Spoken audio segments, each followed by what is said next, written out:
Okay, let's now look at that important time where the Nazis actually take power.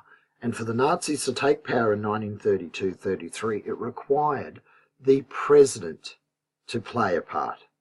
It required a number of very influential individuals at the top levels of the Weimar Republic to play a part, to get the Nazis into positions of power. As we do this, it might be worth looking back to some of our early handouts talking about how the Weimar Republic was structured. We need to talk about the presidency and the Reichstag.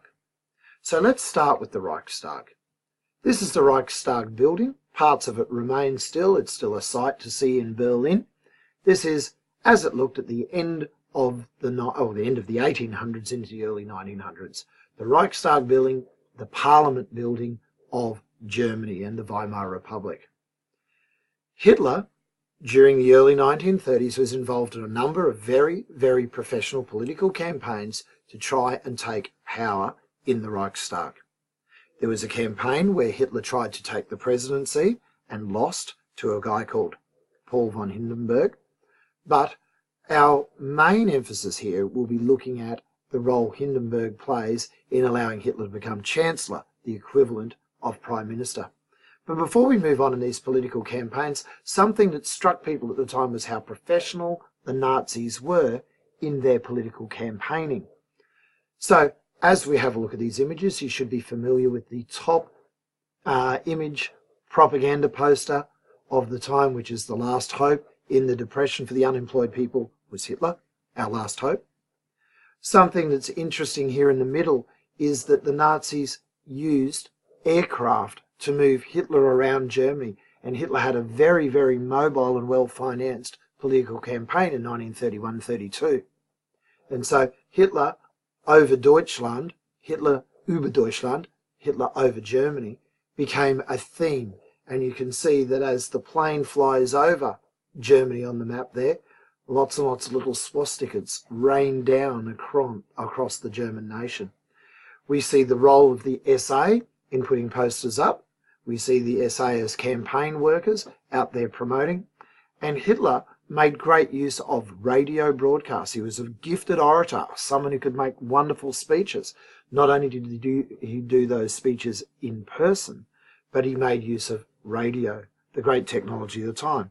We exist before the time of television, before the time of internet. Radio is a mass communication tool. When Hitler's in power, he actually gets one of the great filmmakers of the time, a woman called Leni Riefenstahl, I better say it properly, Riefenstahl, to make movies of his great rallies and so on. And these became classic pieces of filmmaking and propaganda.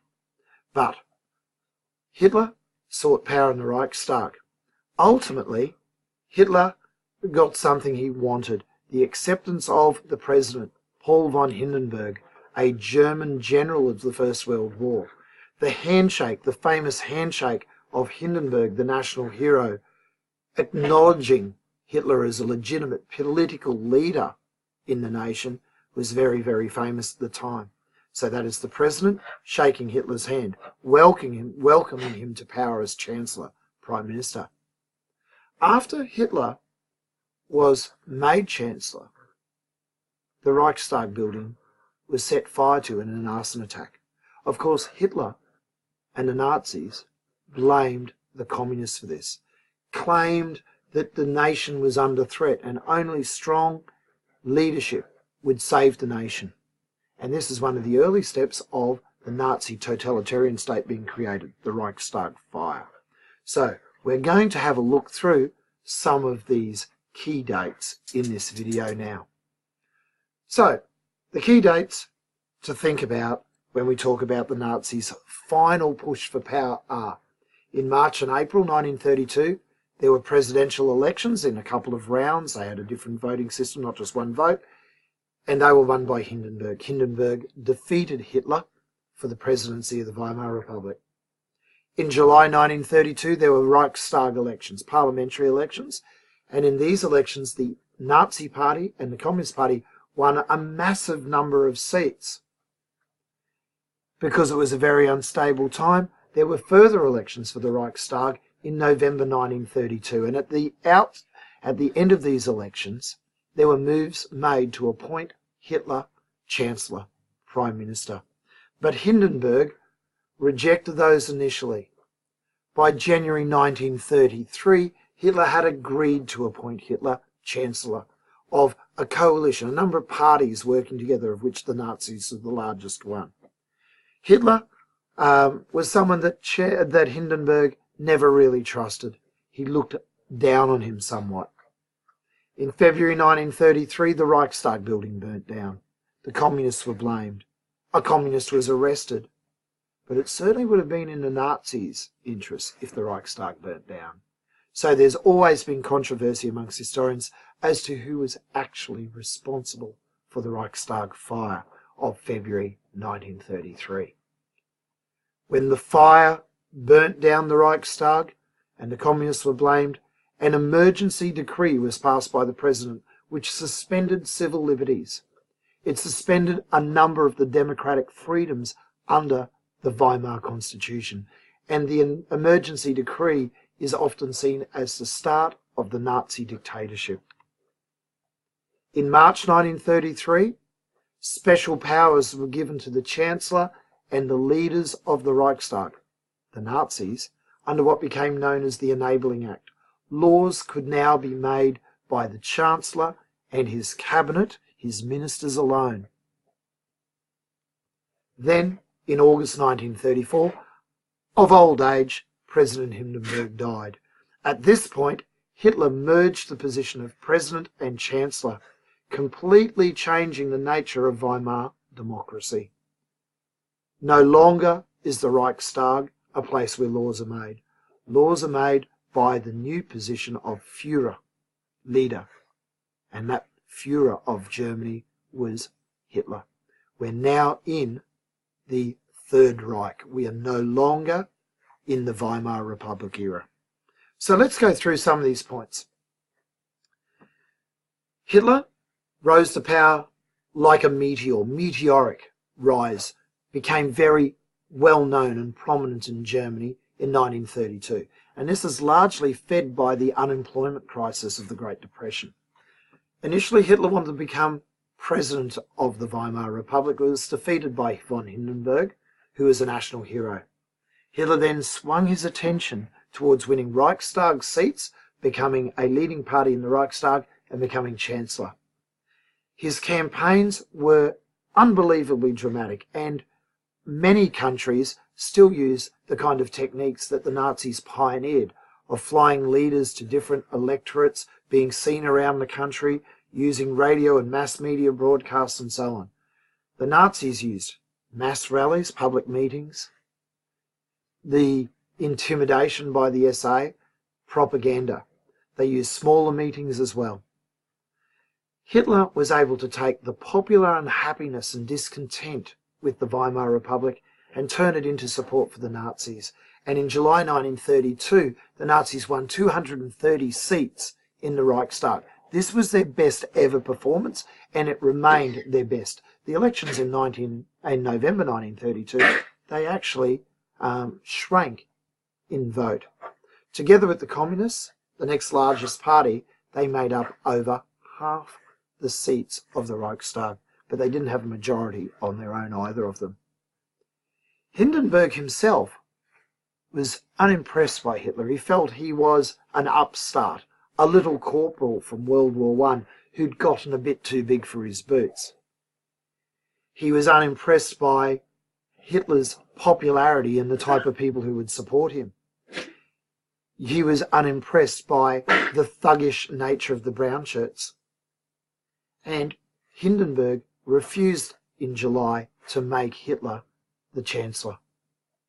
At the elections of November 1932, the Nazis actually shrank in the number of seats in the Reichstag, but managed to secure the support of a number of leading politicians, particularly in the German National People's Party.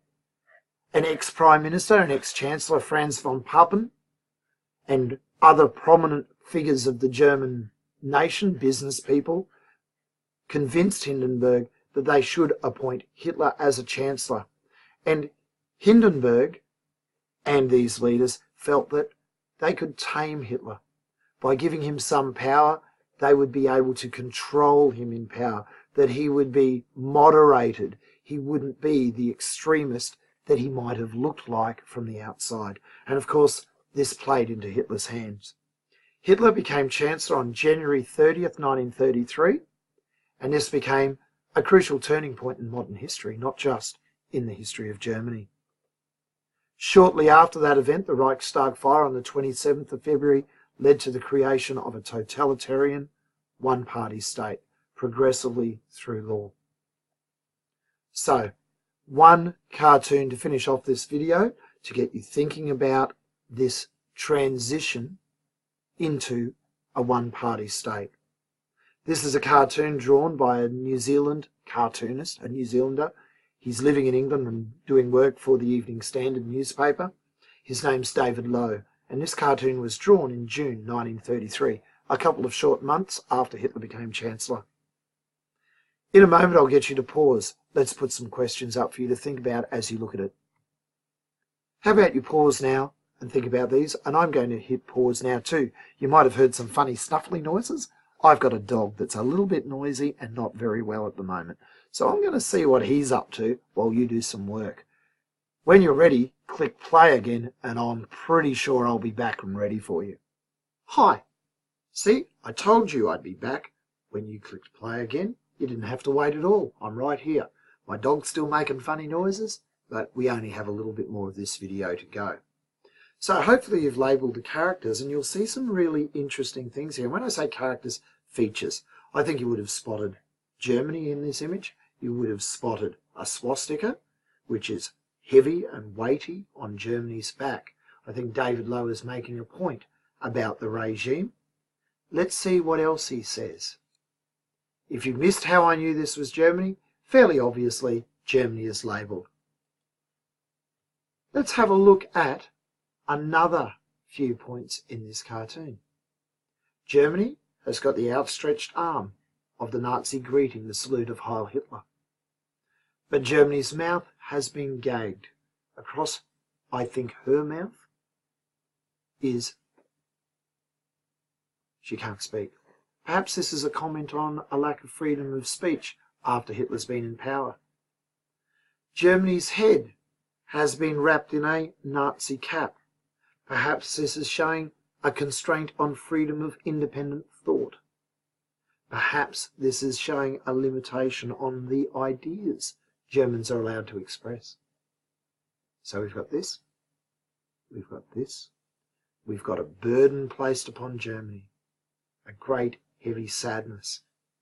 Now the fact that we've got a swastika, a Hakenkreuz, a hooked cross, a cross on the back of Germany is interesting.